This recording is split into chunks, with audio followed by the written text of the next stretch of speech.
Okay, we're live. All right, we're reconvening our morning meeting and welcoming John Groveman on S-124 miscellaneous agriculture. Thank you for the opportunity to testify on this bill. For the record, my name is John Groveman. I'm the Policy and Water Program Director for the Vermont Natural Resources Council. And so I'm going to, I watched the testimony from yesterday with Jared and Scott. Jared from Lake Champlain Committee and Scott from COF and from Attorney Collier. So I'm going to try to just kind of take a step back and kind of put this in some context and not repeat, what Scott and Jared said yesterday, but focus on some of the issues that Attorney Collier raised, in particular, the waters of the U.S. issue, because that seemed to be his focus, and I do have thoughts on that. But so BNRC, along with COF and Lake Champlain Committee, we are the three petitioners that petitioned EPA to intervene in how farm pollution is regulated in the state of Vermont, because we did an exhausted, and you've heard this before, I think I testified about this before earlier in the session. We did like an exhausted 3-year record review of how farm pollution is being managed in Vermont. And, we get complaints all the time, all of our groups, from our own members about discharges and water quality issues on farms and water pollution stemming from farms, and with requests for why is this happening, what could be done. We refer those concerns to the Agency of Natural Resources. But it was clear to us, and also from the data, obviously we do, farm pollution is a big, very big water quality problem in the state, and the Lake Champlain pollution problem is exhibit A of that. So we did this record review basically to see what was going on, like what is happening, why are we getting all these, calls about concerns, and we've done a lot of work. The legislature's done a lot of work to improve our farm pollution regulations in the state, but they're only really as good as they're enforced. So we could have good regulations, but if they're not properly enforced, obviously the program's not going to work. And so what we found through the record review is the system that we have, which you heard about yesterday, and actually Attorney Collier I think really zeroed in on, is we have this dual regulatory system for farm pollution in the state of Vermont. The Agency of Natural Resources has some authority, and their authority is really, and I agree with Attorney Collier, it's really leans towards the Federal Clean Water Act and making sure that discharges don't violate the Federal Clean Water Act. And when a permit is required under the Federal Clean Water Act, it's obtained. And then we have the Agency of Agriculture that's also regulating farm pollution, farm water pollution, but also looking to make sure there aren't discharges. And the way the system is supposed to work now, both under federal and state law, is that if the Agency of Agriculture sees a discharge, they have to refer that to the Agency of Natural Resources, and it has to be enforcement and then regulation under the Clean Water Act. And that's important for a number of reasons. I mean, you asked really good questions. This is a very confusing area. I think you kind of put your finger on it. So wait a second, this is a permit, but it's not really authorizing the discharge. It's basically saying a discharge has to stop, and then practices need to be in place to make sure there aren't further discharges. But the reason it's really important to have the Clean Water Act involved is that the permits are not exactly the same, the federal Clean Water Act permit and the state permit. But more important than that is there is much robust notice to the public with the federal Clean Water Act permits.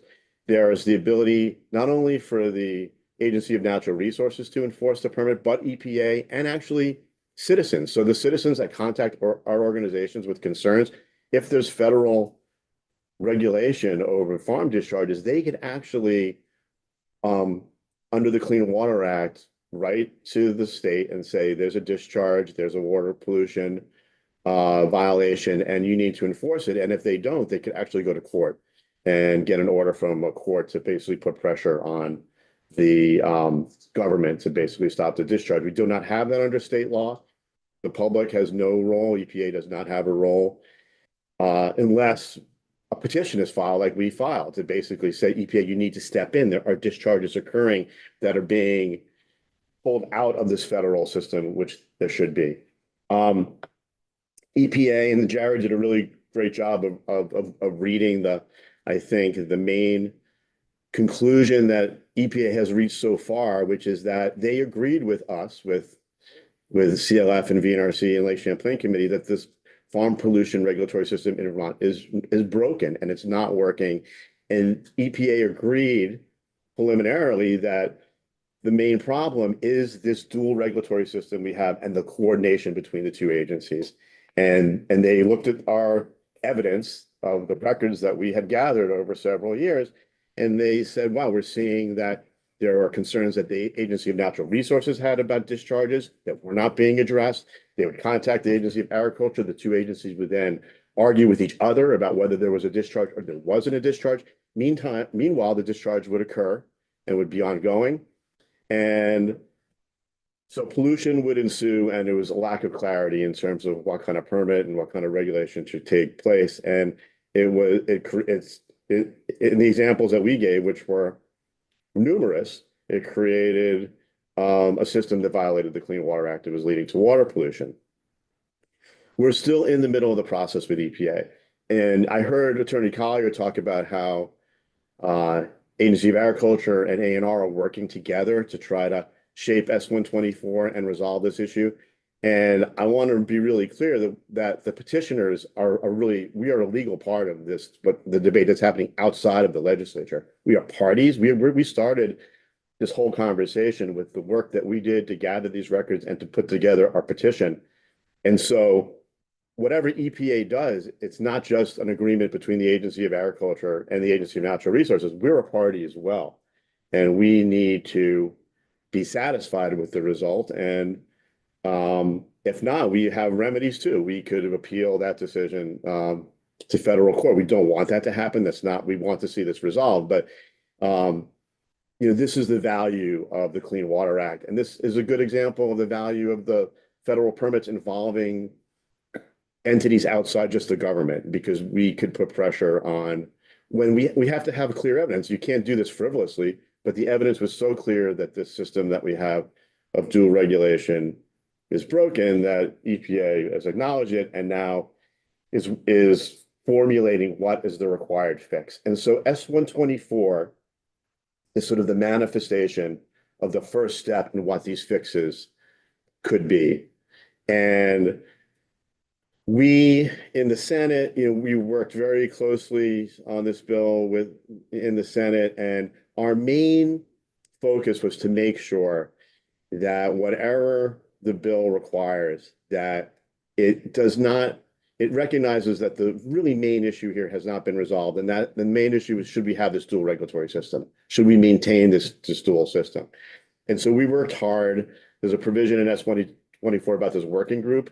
The original version of that, I think, basically presumed that we were going to continue with this dual system of regulation, and we were going to have a discussion about how to have some ANR permits for the federal discharges and some Agency of Ag permits for the state discharges.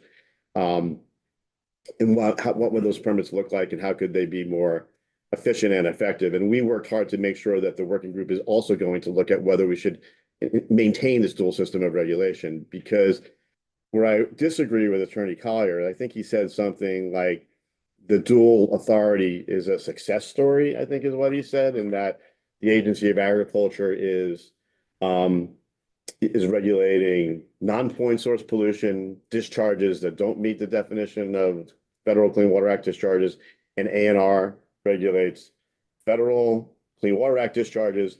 And we see it as the opposite. We see the records that I talked about showed that discharges are being unaddressed. There's confusion about which agency is responsible for what. There's confusion about when there's concern about a discharge. There's a federal discharge. Is that being actually referred to ANR? Is ANR given the opportunity to deal with it? And we just think that the system clearly is not working, and that it would be much clearer if we had Agency of Natural Resources responsible for all water pollution and all discharges from farms, and that they could decide when a federal permit is required or a state permit is required, and then act accordingly. They don't need to negotiate with another agency and argue with another agency and delay action. And then sometimes have action never occurred because there's this constant sort of argument between the two agencies. The Agency of Natural Resources, in our view, are they're experts in water pollution discharges. And that's where we think the authority should reside. And that's what we think is a major fix to the problems that EPA has acknowledged do exist through our petition. Now, we're not there. EPA has not said that yet, although they've said things, that have leaned in that direction. And I'm sure that the Agency of Agriculture could point to things that EPA have said that has leaned in the direction of, well, maybe we can keep some aspects of this dual system. But again, S124, whatever authority that we're clarifying for ANR, whatever kind of a work group we're setting up, we wanted to make sure that this is still very much an unresolved issue. And that I think that we're going to have to be back next year, regardless of whether this bill passes or not, to decide how ultimately to fix this regulatory program. But we don't object to S124. We think the provisions generally are not inconsistent with the concerns that EPA has raised.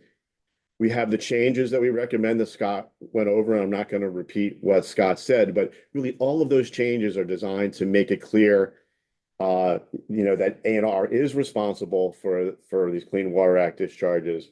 And, obviously I worked on those changes with Jared and Scott, so we support all those changes. And as you review the bill, happy to come back, with Jared and Scott and talk through some of the specifics of that. But that's really the point. All of the changes is to make sure that we are not creating obstacles to, if we decide we want to get rid of this dual system of regulation, and to make sure that ANR's authority is made clearer, not less clear. So the last thing I want to talk about in the same vein is this issue of the waters of the US. And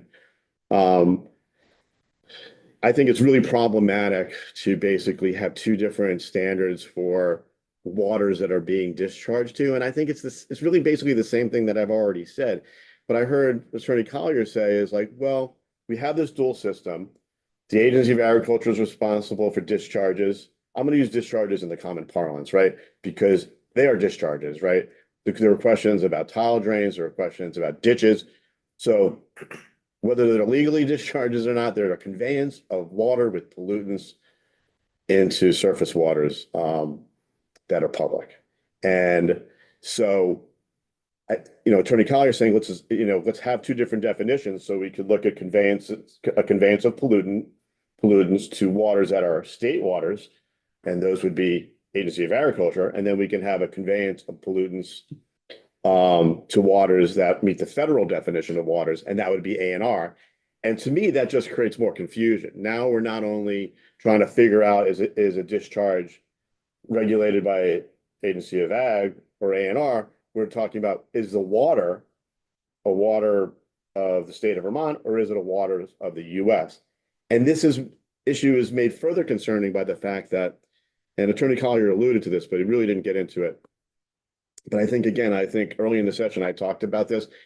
The definition of waters of the US, or navigable waters, is a mess. And it's been a mess for decades. We have had, I think, 3 US Supreme Court decisions in 20 years that has changed the definitions of waters of the US. We started with a broad definition that waters of the US are basically navigable waters. So our main stem rivers, right? Navigable in fact waters, and then any tributary to those waters that had any sort of hydrologic connection to those waters. I think in the early Supreme Court decisions, the only waters that were not part of the definitions of water of the US were like isolated wetlands that were truly not hydrologically connected to waters. Think about vernal pools or something like way up in the watershed,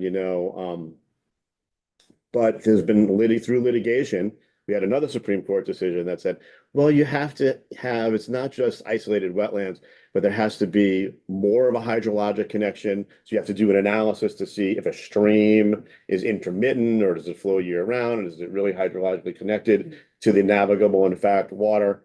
And then just 2 years ago, we had another decision that basically said, well, you have to have not only a hydrologic connection, but a continuous surface water flow. So you have to make sure that there's always this connection. So not only that there is a connection, but there's a continuous surface water flow.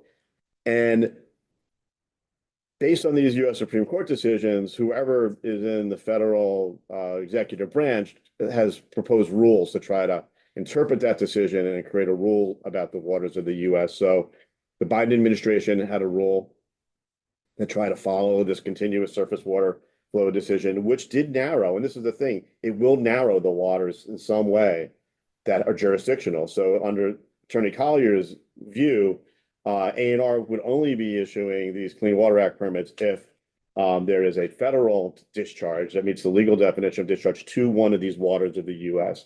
And we'll have to do that analysis under the last US Supreme Court decision and right now the Biden rule that try to codify that. But the Trump administration wants to actually repeal the Biden rule and write a new rule that would be further narrowing of waters of the US, interpreting that same Supreme Court decision.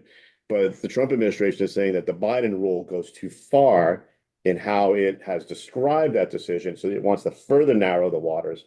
And that's where we are today. So we are waiting for this rule. It hasn't been proposed yet, but I presume it'll be proposed within the next, month or two. And I submit that it would be bad to put Vermont in this morass of like this complete lack of clarity about the waters of the US versus the waters of the state of Vermont based on these US Supreme Court decisions that are going back and forth, and then these federal administrations that are adopting rules and changing the rules.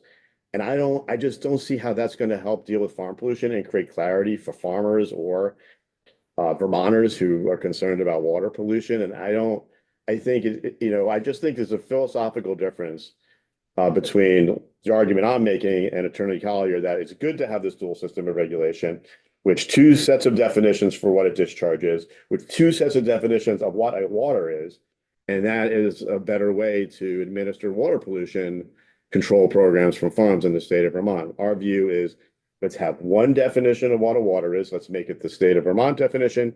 Let's have one agency responsible for dealing with discharges and determining which permit is required, because I do agree that there are different, even though I said, pollutants in a ditch or out of a tile drain, I think in common parlance is seen as a discharge. I recognize there's legal nuance around that, but let the Agency of Natural Resources be the one entity to make that decision. And if people disagree with the decision, they could appeal that decision and challenge it and whatnot. But at least we don't have two agencies involved. We don't have two definitions of waters involved. And then the other issue that Attorney Collier raised with regard to the water of the US was about the farm pond issue. And I guess all I could say about that is, in, 15 years working for the Agency of Natural Resources and several years working at the Water Resources Board that used to have jurisdiction over the water quality standards and what is a water, I have never seen a situation where the state of Vermont, the Agency of Natural Resources, try to regulate any sort of activity around a farm pond that is isolated on a farm and say that it was somehow a waters of the state of Vermont. I just haven't seen it. I would suggest you have ANR in, because I haven't worked at ANR for a while now, and so I think they should come in and speak to their view of the risk of that happening and how that dovetails with the definitions of water of the state of Vermont. But I just haven't seen that as a problem. And if there is an issue with that, we could, ANR has a concern about it, we could address that in a targeted way. But I don't think the answer is because of that we kind of throw Vermont into this situation where we're going to basically be working with two different definitions of waters and discharges in trying to administer these pollution control programs. So that's basically my testimony. Thank you. Is there any question. You've seen I mean, you're describing a federal definition of waters of the United States that's in flux. I asked Attorney Collier if he'd seen a map or could produce one that would help us visualize the difference between the US waters and the waters of the state. Have you seen a map that does that? No, I have not. I think it'd be hard because it's subjective, right? It's like things like continuous surface water connection. You really need to do like a hydrologic analysis. As you got into situations where that was a question, you'd have to do an analysis. And I think it would be difficult to map. As you're describing it, it seems like the vast majority of the state would be the same. I think so. Unless it's only the primary tributary, like draining into the Otter Creek. Is it only that major tributary and then not the drainages that go into the Middlebury River, for example? I think it really a lot depends on what the Trump administration tries to do. Obviously, they want to further narrow.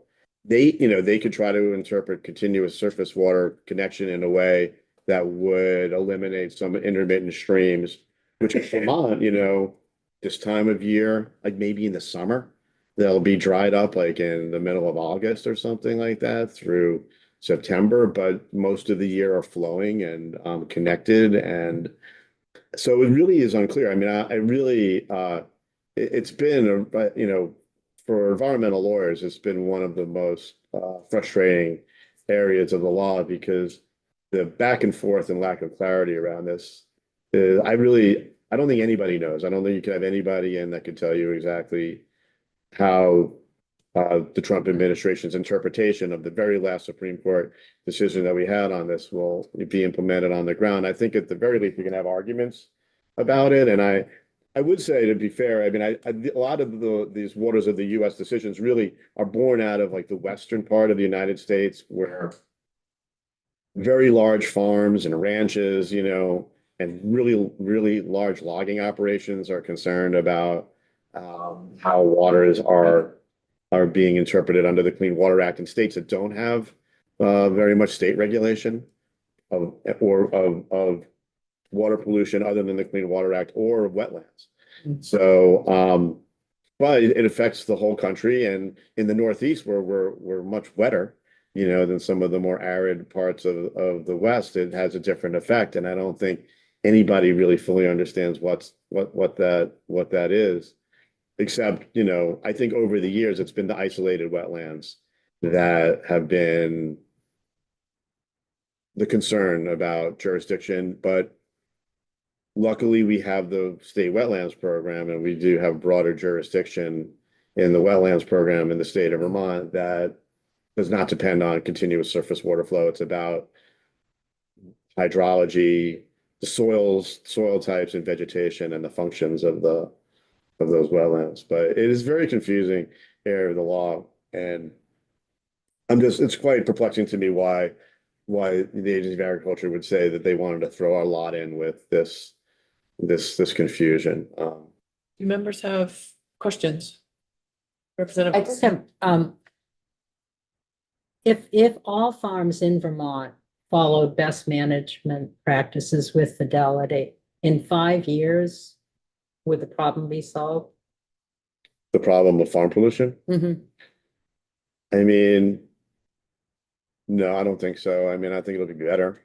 I think it will be better. There'll be reduced pollution. I think this is where it kind of dovetails with the Lake Champlain TMDL and all the monitoring that's going on. I think we're just starting to get to the phase where we're looking at actual phosphorus reductions. And I think we're going to see reductions because we did improve the regulations significantly. But I think that we were talking about before the hearing started, all the legacy phosphorus that's out there. I don't think the problem will be solved. And I don't think that's the fault. I don't think there's any system that could solve the problem in 5 years. These are generational problems, but we will make much less progress if we don't have good regulations that are properly administered and enforced. other questions?